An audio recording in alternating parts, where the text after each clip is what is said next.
السلام عليكم، كي دايرين؟ لاباس؟ نتمنى هذا الفيديو لقاكم يا ربي كاملين بالصحه والعافيه. مرحبا بكم في قناتي وقناتكم سما سيمون جيرماني اينس. اليوم غنوجد معكم حلوه ديال الكوك والسميد بالبرتقال، كتجي لذيذه بزاف. توجدوها الفطور ديال نهار العيد ان شاء الله. بهذه المناسبه اللي كنقول لكم مبروك عليكم العيد، والله يدخلوا علينا وعليكم بالصحه والسلامه وطول العمر وما كتمناو يا ربي.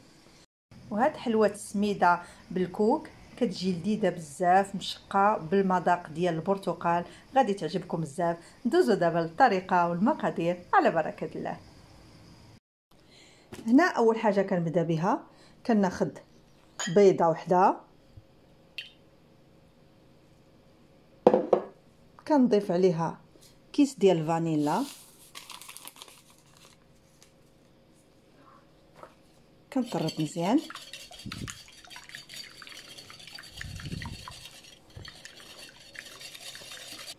كنضيف قبصه ديال الملح،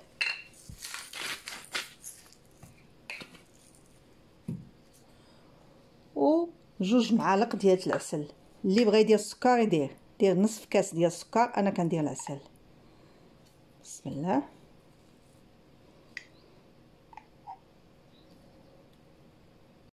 كنخلطوا العسل حتى هو مزيان. كنضيف نصف كاس ديال الزبده، خلطها حتى هي مزيان.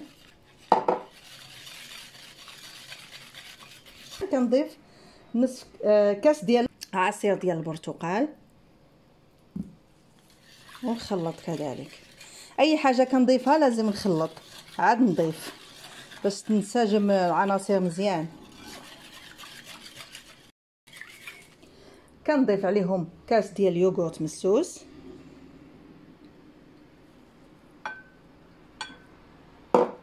ونخلط مزيان. كنضيف هنايا نصف كاس ديال الكوك ديال الحلوه، كنضيف عليهم جوج معالق ديال السمسم زنجلان ومعلقه صغيره ديال النافع، ونخلط مزيان.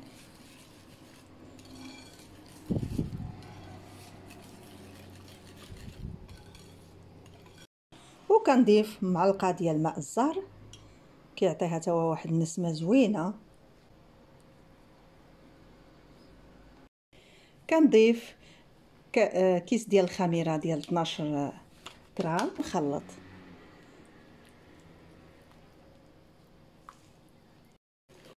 هنا عندي سميد رقيق ديال الحلوه، كنبدا نضيف فيه على حسب الخليط. انا كنضيف وكنشوف، لان السميد حتى هو كيختلف من واحد الاخر، ما كيكونوش بحال كاين اللي كيكون حتى هو كيشرب بسرعه، كاين اللي كيكون مزيان. نخلط.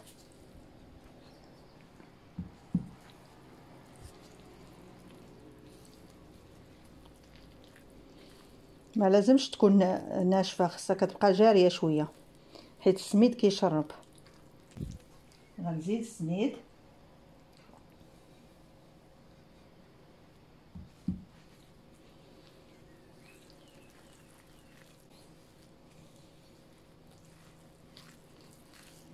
ما ندلكهاش غنجمعها لان ما كتبغيش دليك باش ما الزبده ما تطلقش. هذا هو القياس. غادي نخليها ترتاح تقريبا ربع ساعه على ما شربت شويه، ونعاود نرجع معكم. هنا من بعد ما كتكون السميده ديالنا ارتاحت، كتولي على هذا الشكل هذا.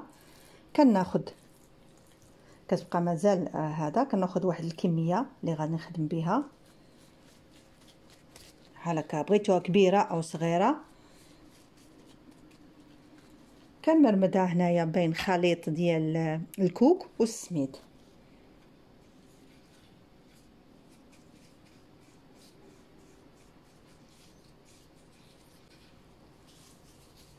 صافي، وكنعاود نجمعها. صافي، كتكون على هذا القياس هذا. كنحطها، كناخذ واحده اخرى كذلك.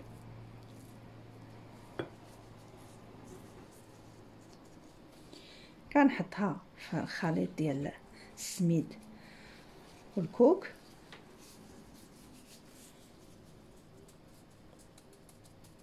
كنبرك عليها شويه بيدي من هنا صافي، وكنحطها. كنبقى مستمره حتى كنكمل.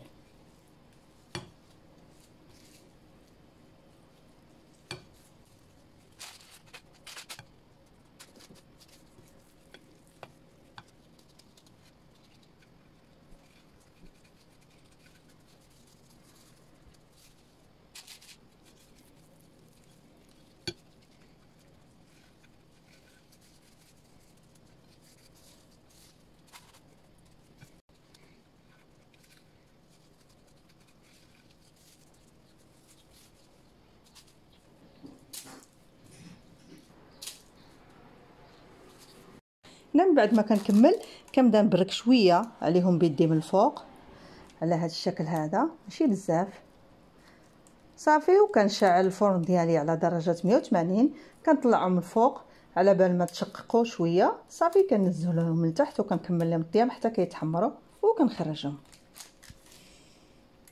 هنا من بعد ما كنخرجوا الحلوه ديالنا من الفرن كتجي على هذا الشكل هذا، مشققه ورطبه في نفس الوقت، كتجي لذيذه بزاف وريحه البرتقال عاطيه فيها. بالنسبه للناس اللي كيبغيو السكر بزاف زيدوا السكر او العسل، انا كنبغيها في هذا القياس هذا كتجي كافيه. وانا كذلك عملتها الحجم كبير شويه لاني درتها ديال زمان، كنا كتاخدي وحده كتشبعك. بالنسبه اللي بغى يديرها صغيره كذلك فيه يديرها صغيره، انا كتعجبني على الشكل هذا كبير. نحل وحده معكم شوفوا كيف كتجي من الداخل، هي كتجي رطبه ومشقه، كتجي زوينه بزاف من الداخل كذلك رطبه. هاي من الداخل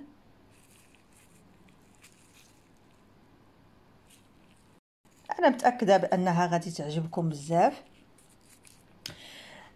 كيف ما ديما دعموا القناه باللايك وبالاشتراك وبالبارطاج ديال الفيديو، واللي ما مشتركش كذلك يشترك. خليت لكم الراحه، مع السلامه.